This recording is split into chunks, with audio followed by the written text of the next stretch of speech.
This podcast may contain disturbing content for some listeners. It's intended for mature audiences. Listener discretion is advised.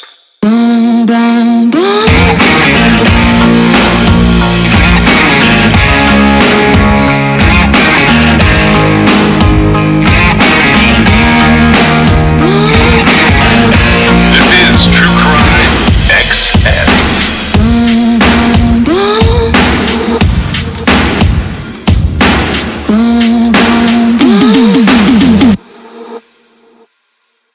There isn't a day goes by that I don't think about her. Bruce Maitland is still holding out hope he'll find his daughter. 17 years ago, Brianna Maitland went missing in Vermont. Today, her family and detectives are still searching for answers. But as NBC5's Zuri Hoffman explains, the attention surrounding cases like this one can sometimes make them more difficult to solve. We also spoke with him at his Pennsylvania home a few years back. There's Brianna there again. It's now been nearly 2 decades since his then 17-year-old daughter, Brianna Maitland, was last seen leaving the Black Lantern Inn in Montgomery, Vermont, where she worked. Her car was later found backed into an abandoned barn. 17 years later, police still don't know what happened to her. My ultimate goal is to be able to bring some closure. Vermont State Police Detective Angela Baker has been the lead detective on the case for the past 4 years. What makes this case so difficult to solve? The rumor mill is just alive and well with this case. She also says there's very little evidence to go on. There had to have been foul play. The mystery has received a lot of attention. You go on the internet, you search Brianna Maitland, just the information that comes up is just an obscene amount of information. And that means there's a lot for Baker to sift through. Anyone can write a blog, and anyone can write information about this case. Assistant professor of cybersecurity at Champlain College says the veracity of information on the internet can often be used as a tool for investigators, but it can sometimes make it more challenging to determine fact from fiction. He says certain algorithms can help, but still, these things take time. Can I plug in keywords that only someone who was pretty intimate with what was going on would know about, or they made a statement about something that was not made public? Baker says despite the attention surrounding this case, she receives new leads every day and follows up on each one of them. She's urging anyone with information to come forward. What do you think is going to be the key to solving this? I think it's going to be that one person that knows what happened. As for Brianna's dad, Bruce, he's supporting other families who are also looking for their loved ones through his own private investigation foundation, and he's still hoping time will lead him to Brianna. Sometimes time is your friend too. You know, people change, get older, circumstances change. And maybe that somebody that knows something that wouldn't come forward years ago may come forward now. In Montgomery, Zuri Hoffman, NBC5 News.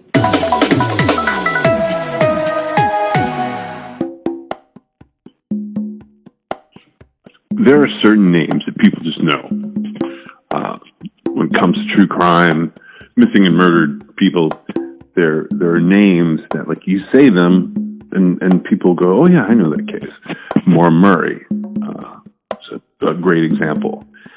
There are a lot of cases out there where the person has barely been reported missing or hasn't really been reported missing. And it's so interesting to me to try and do an open records request or a FOIA request on someone who they're missing. Nobody's quite sure where they're missing from or when they were last seen. And we saw a lot of that with a couple of places. It was interesting to me, like, what popped up in NamUs, like in 2012 and 2013, where it was pretty clear that there was a list being developed by the FBI of, like, sort of unreported parties. Well, one of the things that we started to focus on was missing and murdered people who were sort of forgotten. Wyoming and Texas are good examples of that. There's a Texas case. This is my case. This is one of the things where I look at it and I go, that's the stuck in the mud case. And with Texas, we always felt like we could probably get the most information from the last victim or victims or whatever was going on there. We never liked Jimmy Tidwell. There were a number of reasons. There were like 5 cases that were similar to Jimmy Tidwell's. And I felt like they were linked, and I tried to convince everybody else they were linked. But we looked at 2 cases in Texas, and this is the first one of those. There's one I would say this case is probably one of the craziest cases that we looked at.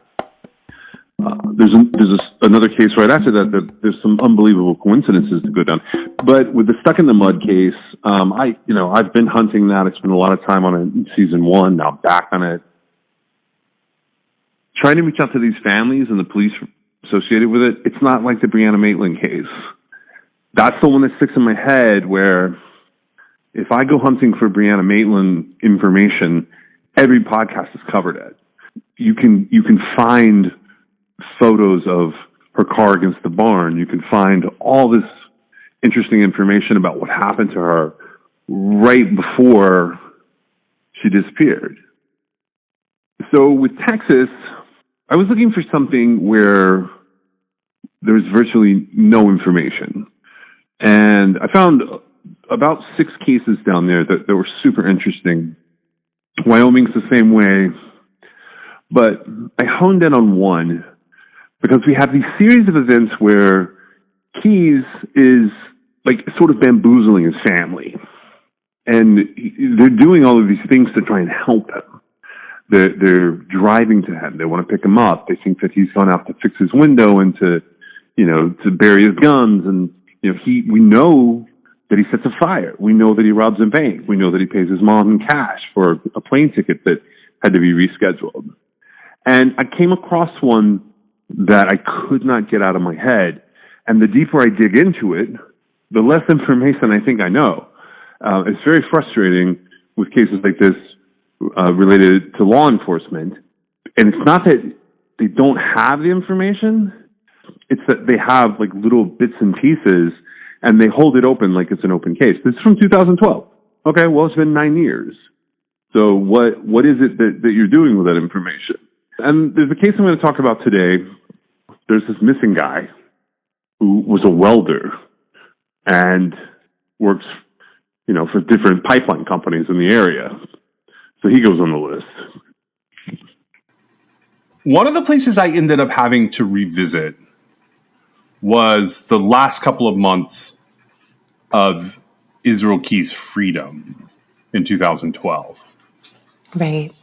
So we know that he killed Samantha Koenig. He goes on this sort of decompensating adventure where he has, and by decompensating, I mean it's sort of the end of his criminal enterprise, so to speak. Do you think he knew it was the end? I don't know if he knew it was the end, but I think he had definitely upped his risk to the point that he probably was not too surprised that it happened. What do you think? Do you think he knew? I don't know. I definitely think he was taking more risk, and I don't know, if I could get inside of his head, because what I would want to know is why did he do it in Alaska right before he left? Because before this incident with Samantha Koenig, his MO was to travel and to do things while he was traveling. And so, was there some aspect of his trip that was suddenly changed that he felt like he wasn't? Because he talked about, getting an itch, right? Right. And not being able to control himself. And so that made me wonder, did something change? That's a good question. I mean, his online comments that he made that have now been attributed to him when Samantha Koenig was missing were interesting. Have you ever looked at those in the FBI files? I've seen them, yeah. So the ones that when he's talking about common grounds, he's pretty harsh. Something about running a strip club and he's not surprised. The couple of quotes that they pull that are in the early search warrants, they're interesting, but I don't know, they're just kind of judgy and troll-like. And I've been looking at a lot of troll behavior recently. Mm-hmm. You're following the case of Summer Wells, and I'm sort of following in the background on that case. I've followed a number of cases over the years where I've seen it in small increments, like a few comments that are sort of trolly. And for example, that's when a missing person is mentioned and someone says they're found, or someone, starts accusing someone close to them. And that's sort of what happened with the Samantha Koenig case. There was a guy in her life who sort of got accused, and her father got accused as well.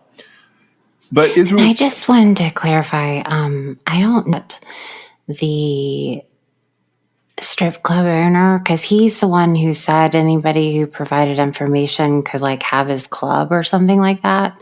I don't know that that was the same as the Common Grounds owners. I don't know who it references because I've looked at all the pieces separate. The gist of it was the article was about the reward. Israel Keys was judging someone in his online comments for their bad behavior. Their bad behavior. Really terrible. I thought he was trying to throw them off. Well, he was focusing it on owning a strip club, but my point is he was a serial killer. Even at that point, if he just killed the couriers and Samantha Koenig, he's a serial killer. Right, but I didn't feel like I don't know if he was taking the higher ground like on purpose. From what we know is he would get into quite a bit of whiskey or whatever, and then he'd be like, I need to go check on that. And so he would be drunk in the midst of posting. Right. So what we had looked at with him is, and you could find some of this information elsewhere, but who we talked about last year was he leaves Alaska and he goes on a cruise. He even makes some snide comments about Samantha was not going on the cruise with him in the interrogations.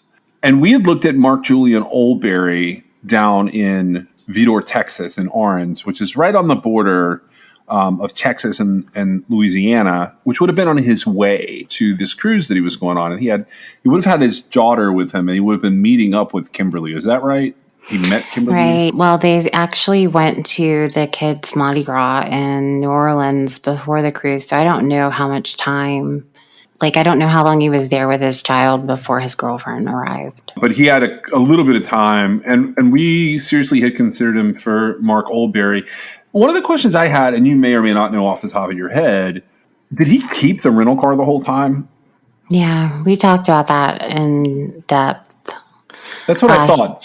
He did. He kept it the whole time, or there's an error in the records. Right. So, and we couldn't, because we talked, if you'll recall, we talked about like why someone would do that, because it sat in a parking lot until like while they were on the cruise. Yeah. And our assumption was we sort of split hairs on that. But basically what we really thought it was he had illegal things with him that he didn't want to be taken. Guns. Right, because they go through all your stuff when you go on a cruise. Right. It's very similar to getting on an airplane. Yeah.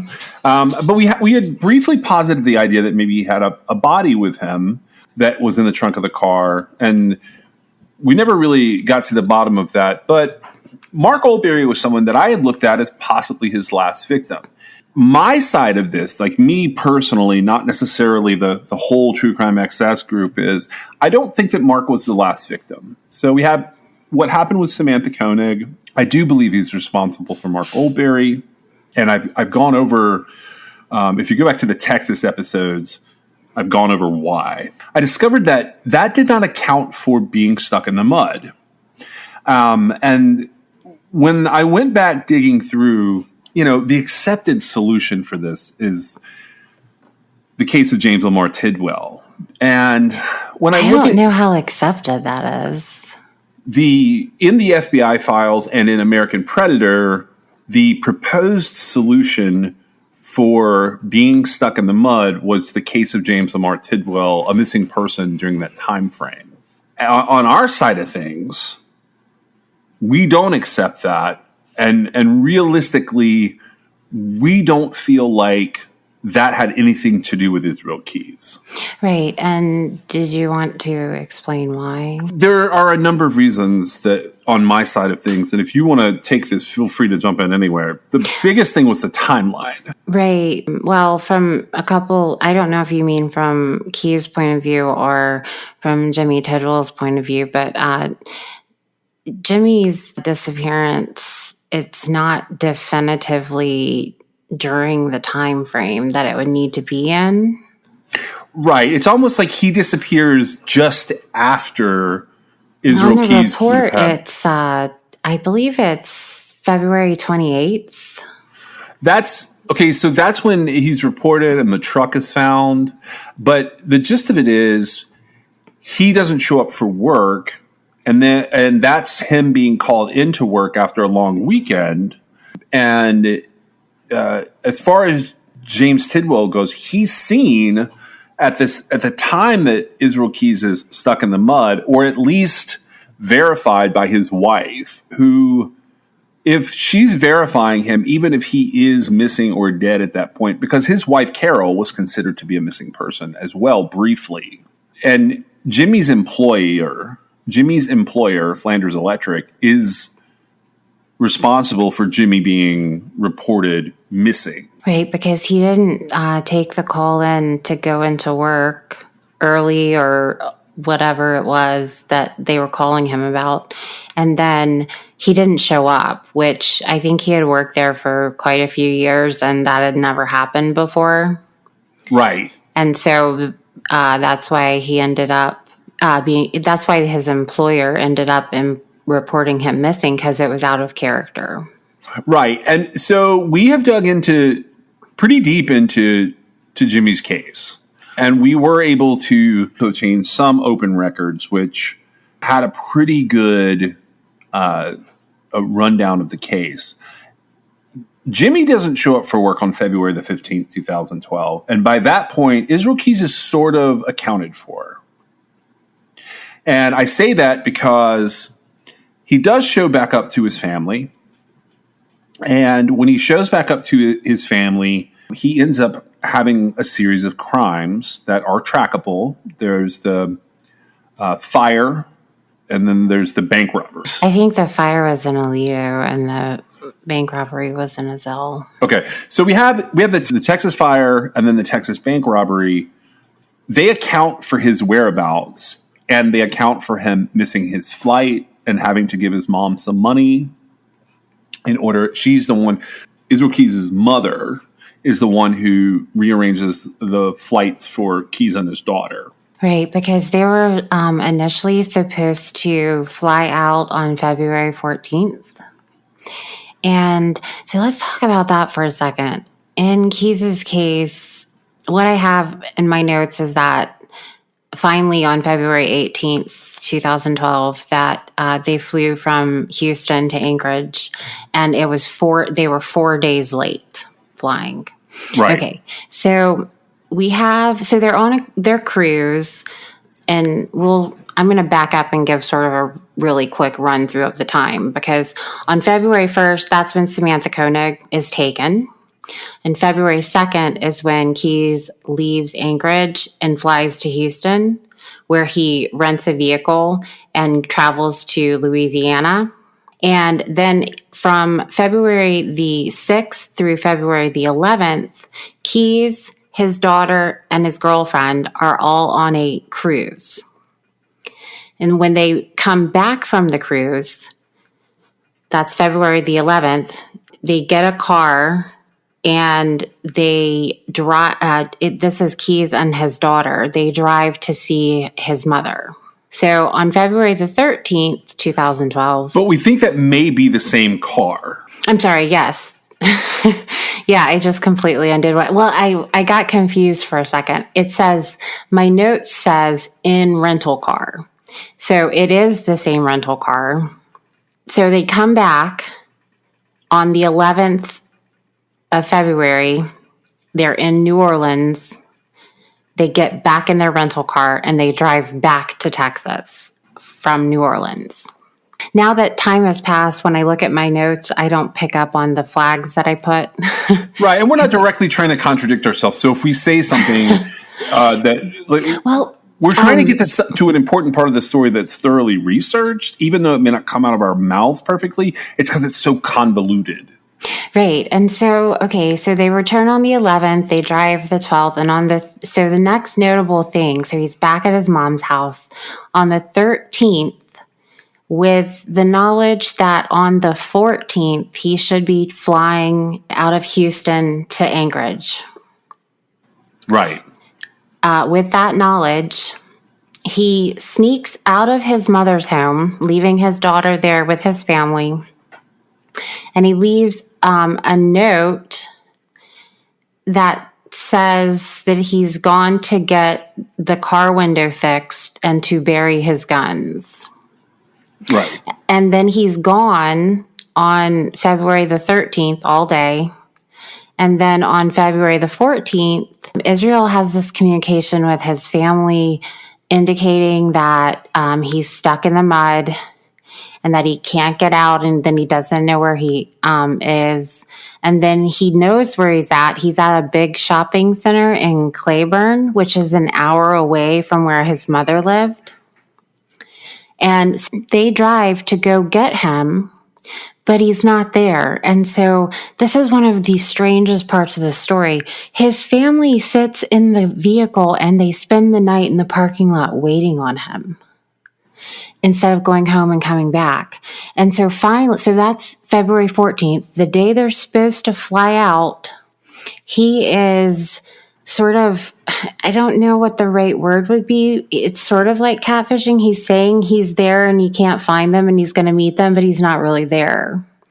And so on February the 15th, after the family spent the night in their vehicle at the shopping center in Claiborne, the following day he shows up at the mall and they take him home. And then he is there and he realizes he's missed his flight. I'm sure he knew the whole time he had missed his flight. But then do you think that it's always been my opinion that him having to replace the plane tickets is what prompted the robbery? Yes. I think that he robbed to get more cash. I don't know exactly why. Because he had to pay his mom like $900 for the plane tickets. Right. Well, I looked around on this case, and at first glance, I'd found this guy Brad, who his case is now relatively settled, and then there was Jimmy Tidwell who came up, and for me, Jimmy Tidwell's case, because of the similarity to other cases in the area of Jimmy Tidwell, his case for me is now settled. I do not believe that Israel Keys ever met Jimmy Tidwell or had anything to do with him. I do think that some crazy shit happened because of what you were saying. Now, the way I picture it is he's sending these messages. He's got his phone off and his phone's back on and his phone's off and then it's back on. And he's sending these messages because I think he's doing a number of things there. I looked around for a missing persons case for a while that would match that. Now, we're talking about trolls and we talk about catfishing. There have been people who have shown up recently who swear that they've met Israel Keys. One of them is a person who says he was hitchhiking up in Alaska and gave them a funny tasting cigarette or tampered with their cigarettes or something. I never really dug too deeply into that one because I felt like it was pretty much a troll, like right off the cuff. So I looked at that one. And I looked at another case. She ended up getting featured on True Crime BS. This was a girl who around this time says that she met Israel Keys in a cemetery, which actually would almost coincide with the location of Mark Olberry's disappearance. I haven't completely written her off. However, I'm pretty close to having written her off. The conclusions that were come to by other people there as far as the cemetery's situation was that it would have happened in the first week of February. And that's nearly impossible. It would have had to have happened here around the 14th. So around Valentine's Day. And I think that's halfway through the month. Which is halfway through the month, not the first week of the month. And I did finally come across a really strange missing persons case. This one, it had some elements that reminded me of, honestly, it reminds me of Brianna Maitland's case. And when I looked at this case at first, I discounted it because when I when I did an open records request for this, I know some people call them FOIA requests, but like sometimes when there's smaller requests, what you're really doing is you're just requesting the records based on the state statute. It's not this huge Freedom of Information Act request. It's usually like a couple of lines. They ask you to like give all of your information and identify yourself. You get further in some cases when you identify basically the dates, the people, exact information you want. Yeah, and most of the time you won't get a lot of information related to like extra stuff. You'll either get it or you'll be told why you can't have it, and they have to cite exemptions under the law for why you can't have it. I was looking in this area down in what I'll call right now the Liberty area of Texas. The reason I was looking there was this area, there's two counties. There's essentially Liberty County and Montgomery County that sort of surround the last ATM withdrawals. And my thinking there was that Key's family was fairly new to Texas. And although he had been there, he had not been to this area of Texas. So I felt like whatever he did, he would stay pretty close to like where his family was. And because he takes 3 trips to Texas during this time, so he's got the first trip, he goes down and he's really just passing through. He heads over to the cruise. He spends time with his daughter, and then he has like a more romantic time that he spends with his daughter and his partner in a nicer hotel, and then they go on a cruise and they come back. And that starts the second trip where he goes to see his family in Texas from Louisiana. And this is all happening while Samantha Koenig is dead up in Alaska, essentially in his shed. So he has to go back there, and then he has to do this whole routine where he stages like she might still be alive to collect a ransom related to her. So I think that the bank robbery and the ransom were both done because he was short money for whatever reason. I was going to say, okay, so the story goes that after the cruise, when he's visiting with his family, with his daughter, he leaves and he heads back. And then very quickly, two of his sisters are getting married. And he has a family obligation to return. Right. And I wondered if without that happening, would he have done the entire ransom thing? No, I don't think he would have. And that was very interesting. Horrifying. It was very interesting. It was very interesting to me that happened, particularly because, he didn't plot that stuff out. It doesn't seem like the couriers where that was a tightly controlled situation. Everything surrounding what happened with the couriers. But he was alone, though. Right. He was alone. And I started looking for missing persons cases that were very unusual, meaning they either thought they might be solved or for one reason or another, they either made their way into NamUs very late or they never made their way into NamUs. Related to the first trip to Texas, I found one. And then related to the second trip to Texas, I found a second one. So the first one that I found is a gentleman who went missing whose name is Mark Reinberger. Now, Mark went missing in the middle of Israel Keys being stuck in the mud. So we know he was in Texas. It's in Liberty County, Texas, although he's technically reported missing over in Harris County. What happens with Mark Reinberger is one of the most bizarre situations I've ever seen. So Mark was a welder. His daughter, her name is Amanda. She's spoken about him a little bit, but it's very difficult to go through and find information about Mark. The thing that made it the most interesting is when I started looking at Mark Reinberger, I got shut down by both sheriff's departments. Really? And I couldn't figure out why at first. I sort of expected it from Harris. So Harris it's a huge department. But where he actually went missing was over in Liberty County. So Liberty County has had its share of troubles over the years for a number of different reasons. But I want to tell you the story of Mark Reinberger because it's pretty easily trackable.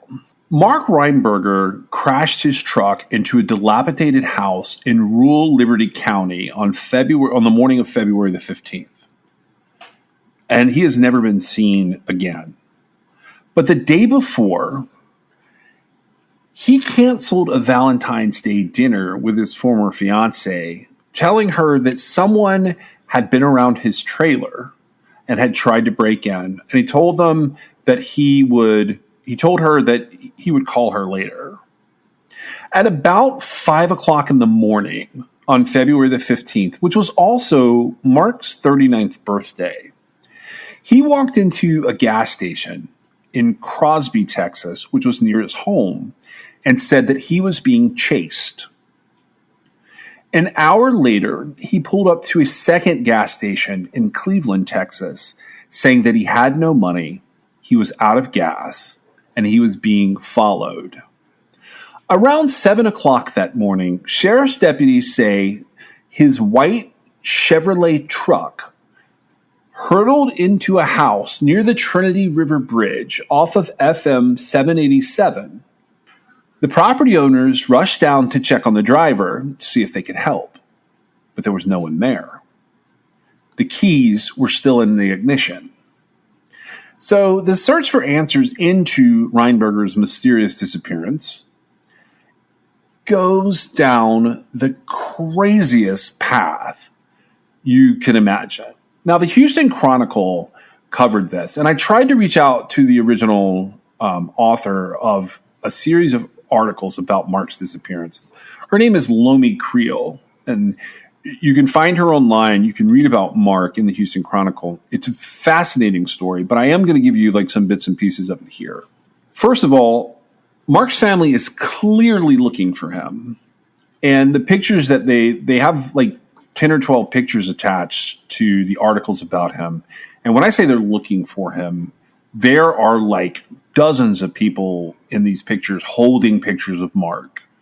He does not show up anywhere in missing persons records. You have to hunt and hunt to find it. Why do you think that is? I have no idea.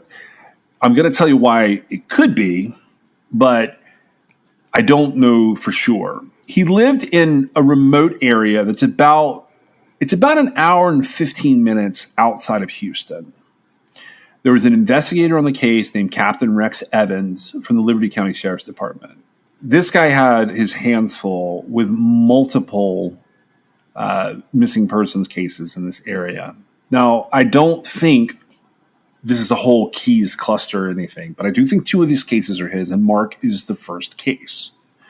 So when Mark's truck hits the wall, they do start looking for him, or hits the house, because it hits like this old abandoned barn house. And it looks very similar to the way they describe it and the way that it's sketched up. It looks very similar to the old car in Brianna Maitland's case parked up against the barn. Right. Crashed up against it, more like it. Right. Yeah, it's crashed against it. And that's exactly what this is. So on March 21st, deputies get a tip that comes in anonymously.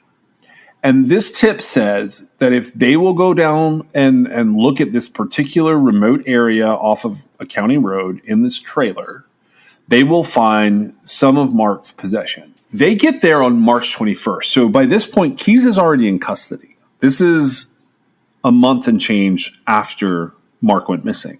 Here's what caught my eye about this. This is a set of trailers in a remote location. They don't find Mark's stuff inside the trailers. But when they go to look, about 10 miles away from where the truck had crashed, they start a standoff with the residents of these trailers who say they have nothing to do with him. They don't know where he is. They don't know who he is. They aren't interested in talking to the police, and they're not letting anyone in.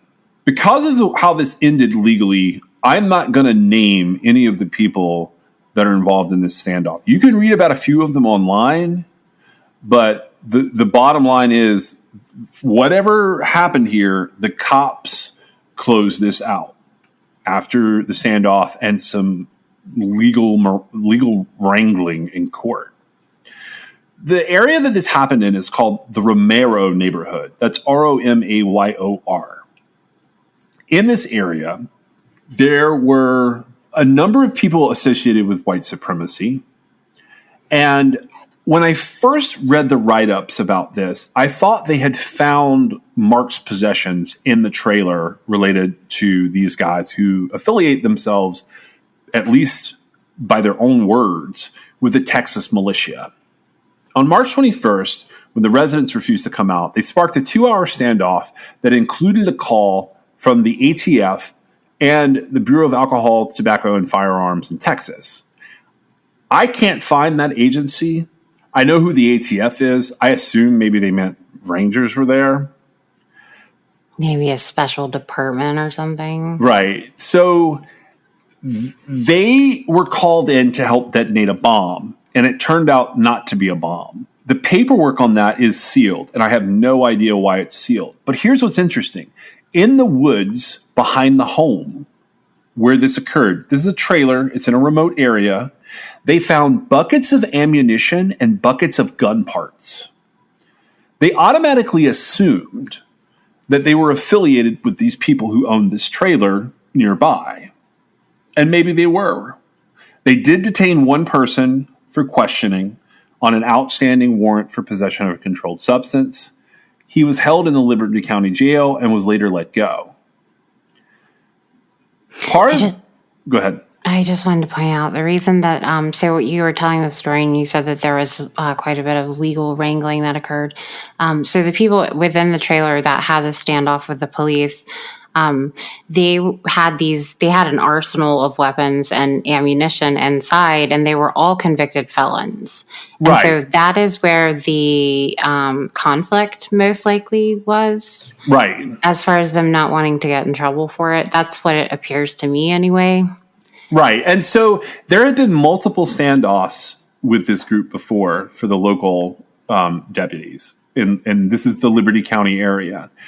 So what's interesting is they do end up finding Mark's jacket and cell phone in the woods near the trailer beside a gravel pit there. They lump it all together, and I think that was an error. There was one guy in the standoff who had a history of violence, but his violence seemed focused towards his wife.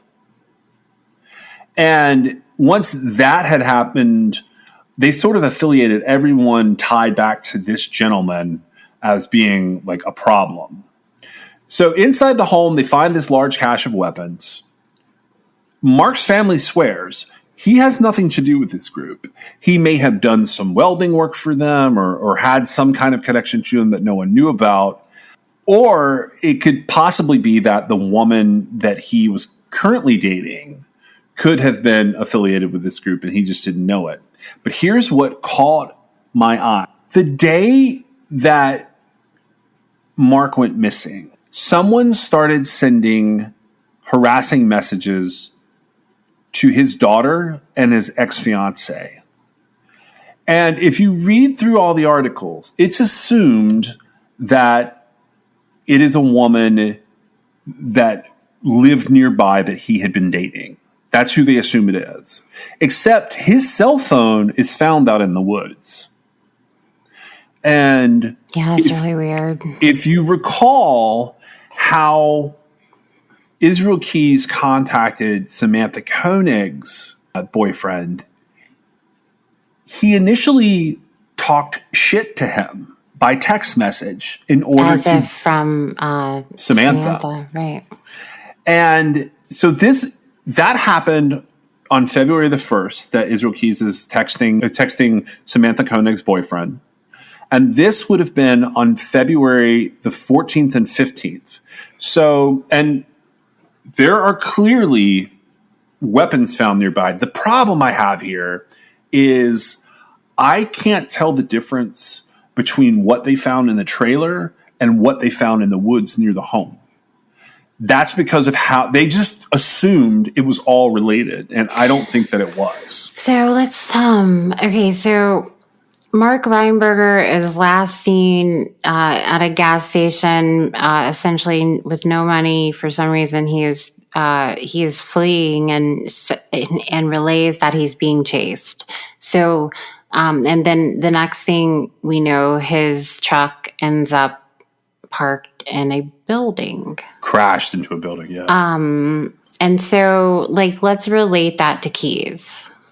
Okay.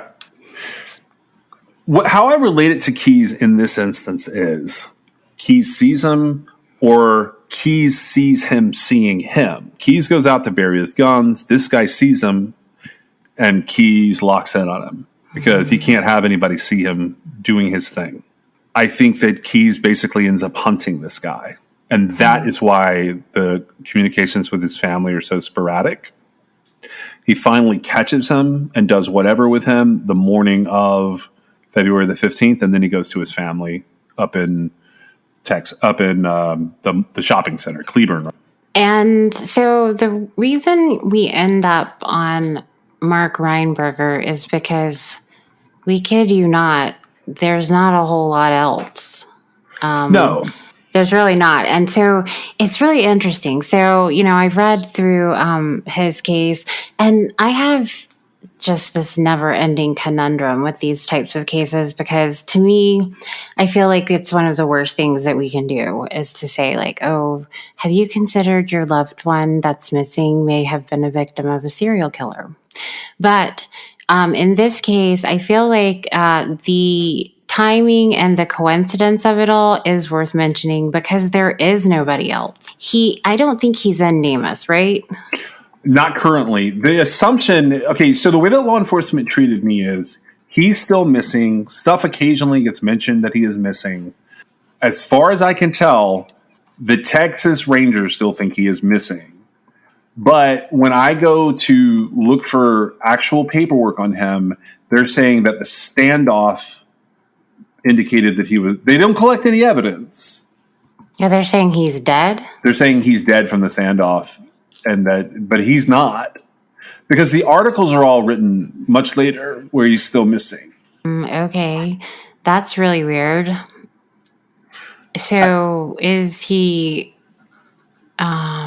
does he have an obituary? No. Okay. Well, that's really strange. But, in those types of situations, there's not a whole lot you can do. But he shows up in press releases in 2016 and 2018 where, and this is how it goes. I think the last one was 2019. What you have to look for there is human remains found in this area, and you have to choose the names of the cities. And they'll say, human remains found in Crosby, Texas. And then in the press release, it will say who the rule-outs are. Yeah, and it'll go through because there are a lot of people missing around there. And it'll say it is not Mark Larry Reinberger. Right.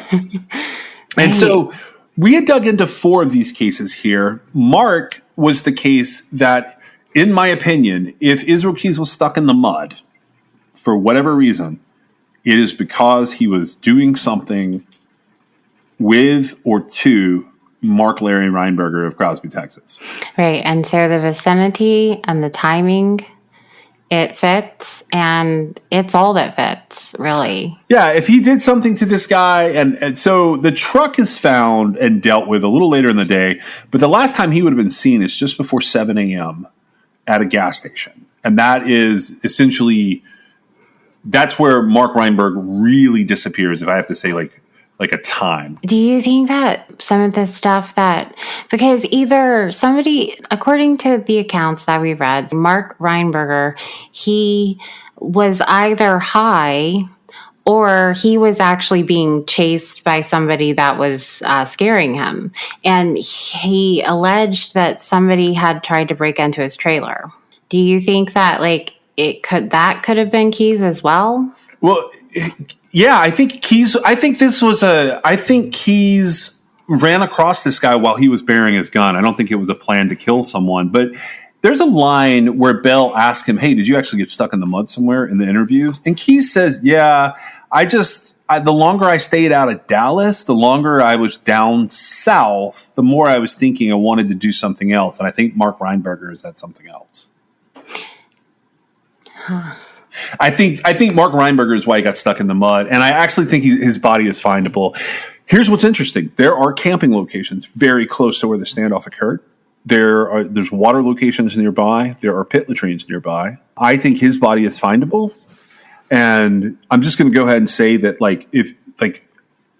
as much as I'm not convinced of Jimmy Tidwell, the timing of Mark Reinberger and Israel Keys showing back up, I don't necessarily think he had a good long time to do whatever.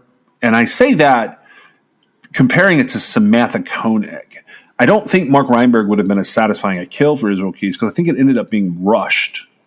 But I think that everything that he says surrounding being stuck in the mud, I think it would fit with him having chased down Mark Reinberger. And I think because of the standoff happening the way that it did, and Mark's jacket and cell phone being found, I think they basically have wrapped that case up with a bow on it as never going to be solved because they think it's all related to this militia nonsense. So it's the kind of case that's solved, but not really. Right. It's closed but not solved, which is different than solved but not closed. Solved but not closed means nobody's ever been brought to justice, but everybody knows what happened. And then if you flip that and you say it's closed but not solved, it means everybody assumes they know what happened and they're not doing anything about it, but they really don't have the right solution. I think that the right solution here is that Israel Keys, more likely than not, made Mark Reinberger his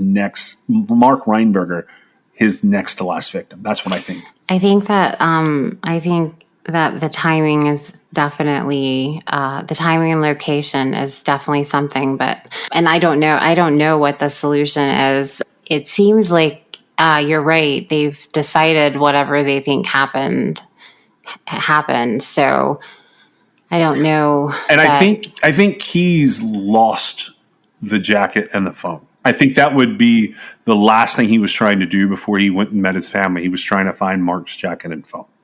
That's how it ended up where it was, rather than him having it with him. Because I think he took it. I think he got it first. I don't think, this sounds crazy, but I think whatever cat and mouse went on with Keys and Reinberger lasted a long time, much longer than Israel Keys anticipated or wanted.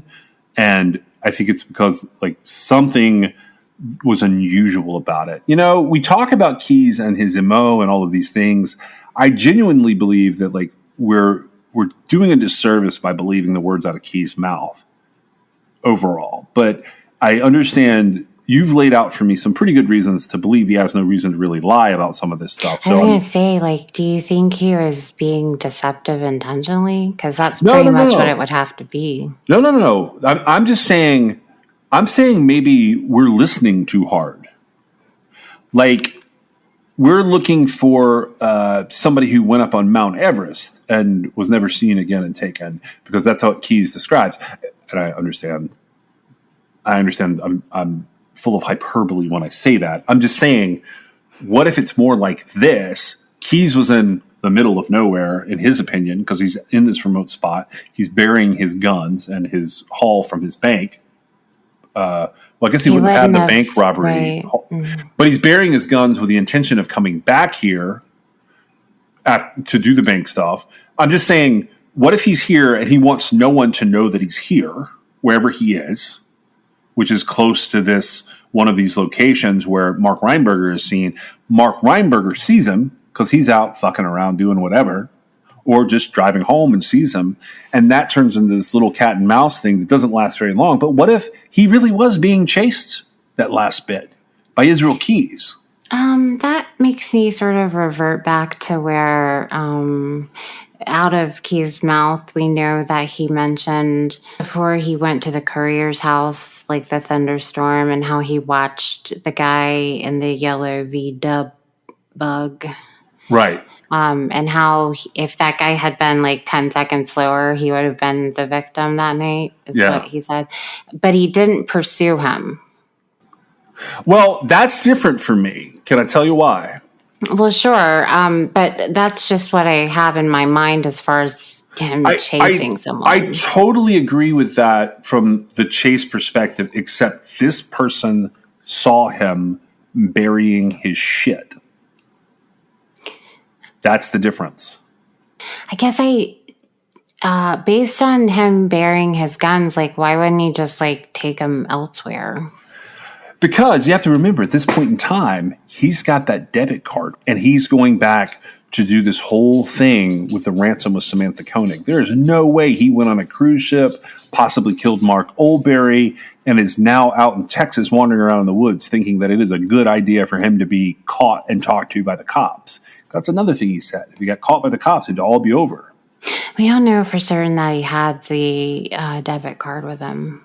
No, we don't know that 100% for certain, but we do know that Samantha Koenig is in the shed at his house. We do know that, right? So that alone, think about that for a second. Maybe that's it. Samantha Koenig's in the shed at the house. That's the reason to not get caught and arrested in Texas with these illegal guns and held, because Kimberly's going to go home. What about that guy? What about Mark Reinberger would give him the impression that he was going to turn him in? I don't know that that's what it was. I'm just saying he may have treated anyone with caution, or maybe the two things collide. Mark Reinberger sees him, and then, Keyes thinks to himself, and like, it could have been that he sees him at 4 a.m. Well, that would be really coincidental, based on like what has been said that was happening leading up to it. Yeah, it would be hard for me to put all this together. I still think I think the timing and the vicinity is enough to consider it. Right. So we have Mark Reinberger. He is probably the most interesting of these cases in terms of like the stuck in the mud fits. He's the only one, really. If you discount Jimmy Tidwell for reasons like his reported missing date is February 28th, which I know there's more to the story than that, but I've read all the case files that are available, and it's not that much more to it. No, I'm just saying, like, it's wiggling it to make it work. I would agree with that. So Mark Larry Reinberger is 5 feet 10 inches tall. He weighed around 170 pounds. He had black hair and brown eyes. He was last seen on February the 15th of 2012 around 5:30 a.m.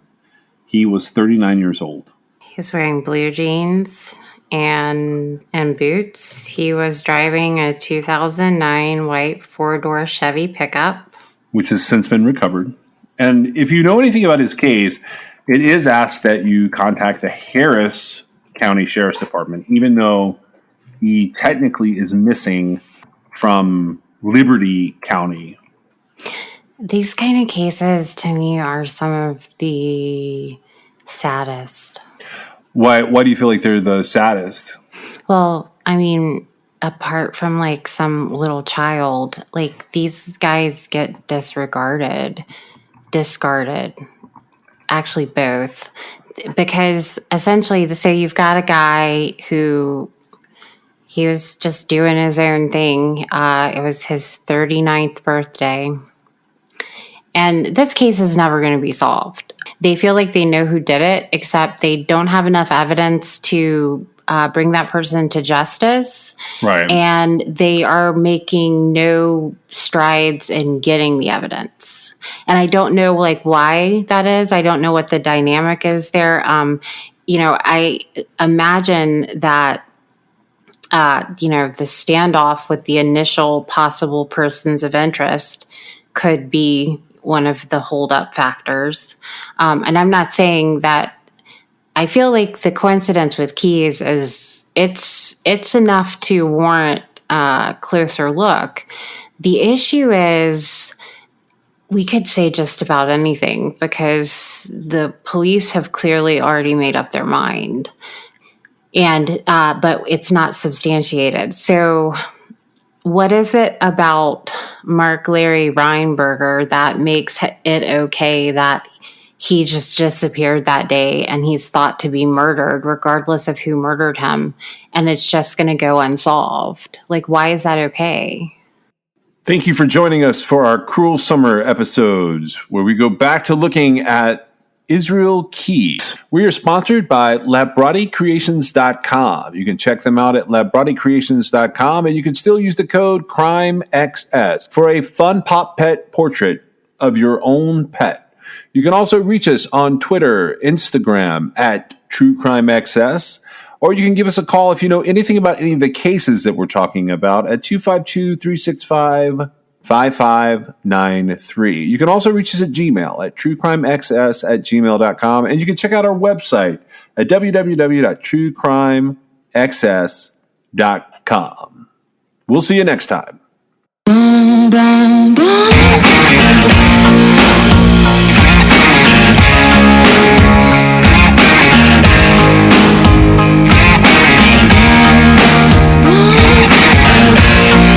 This is True Crime XS.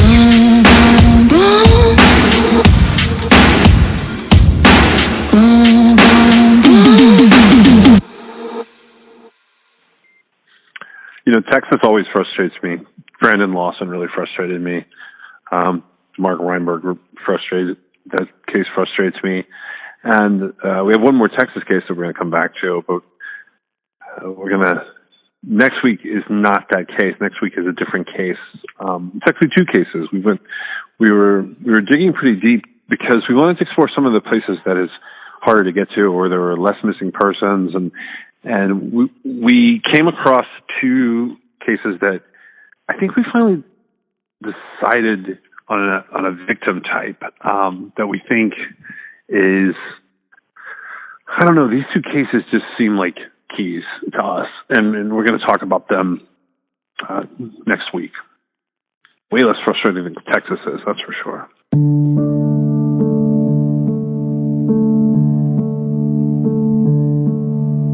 In the silence, deep resounding violence of two hearts beating for each other. In the quiet stillness, I'm reminded of what it means to love another. Ooh, I would carry it all for you. When the light has gone and all the night has fallen, when the last bird sings goodnight, when the sigh of songs inside your heart come calling, let it lead you home to me.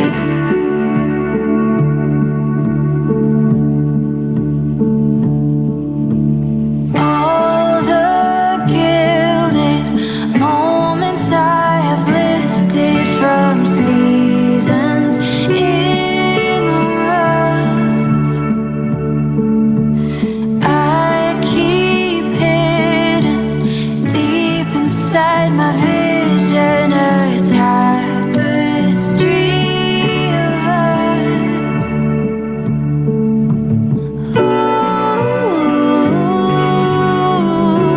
I will carry it all for you. When the light has gone and all the night has fallen, when the last bird sings goodnight, when the sigh of songs